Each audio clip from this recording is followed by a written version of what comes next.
All right. Seeing how last week was all about the jack stands, the Harbor Freight. This is something I've been watching for a while, and after what happened with that Harbor Freight jack stand, I decided to go ahead and buy this one. This one is rated at 3.5 tons with the cross pin. So I would assume this is what they're talking about, the cross pin. You put it through here. So overall, it's nice. It's metal. It feels pretty hefty. It doesn't have roll pins. It's got nice hardware on it. Nice welds. You know, it's not stamped steel formed. You know, nice welding. You know, let's take a look at those welds. Nice, beautiful welds. And then, like I said, the hardware. You know, the welds again, quality.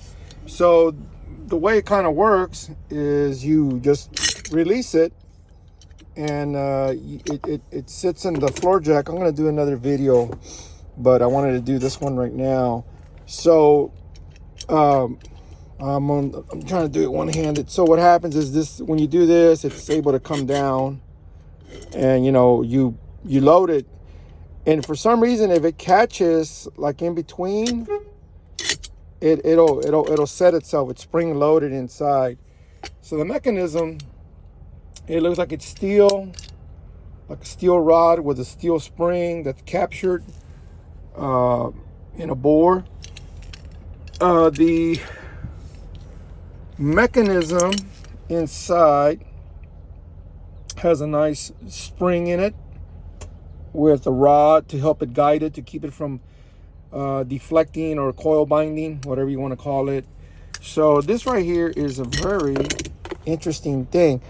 The reason I bought it is because sometimes you put a floor jack and then you have nowhere else to put a jack, especially with these unique body designs, which a lot of vans are starting to go to. You don't want to put a jack stand on a... I personally don't like pinch welds, lifting them at the pinch weld or supporting them at the pinch weld. But sometimes, you know, it's just, you got to do what you got to do. I stay away from it. I try to lift from the A-frame or from the axle or whatever. But this right here will allow you to use your floor jack, and then it goes in underneath. Like I said, I'm going to do another video.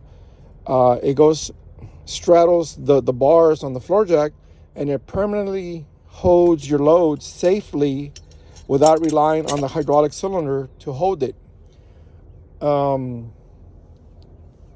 It is so much easier, way lighter, you know, to carry around, throw it under there, support it. I'm going to say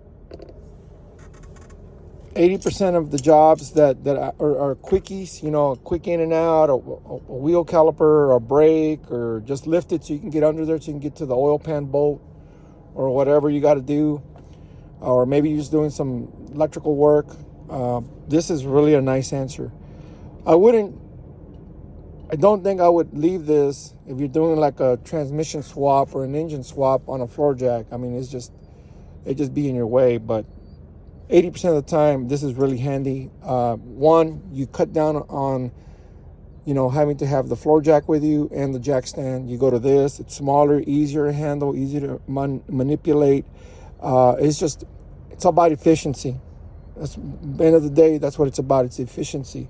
So anyway, the old jack rod, and this one is an Amazon. At the time of filming, it was about 109 or something like that. They do make ones a little bit cheaper, 90 something, but it's a lower weight capacity.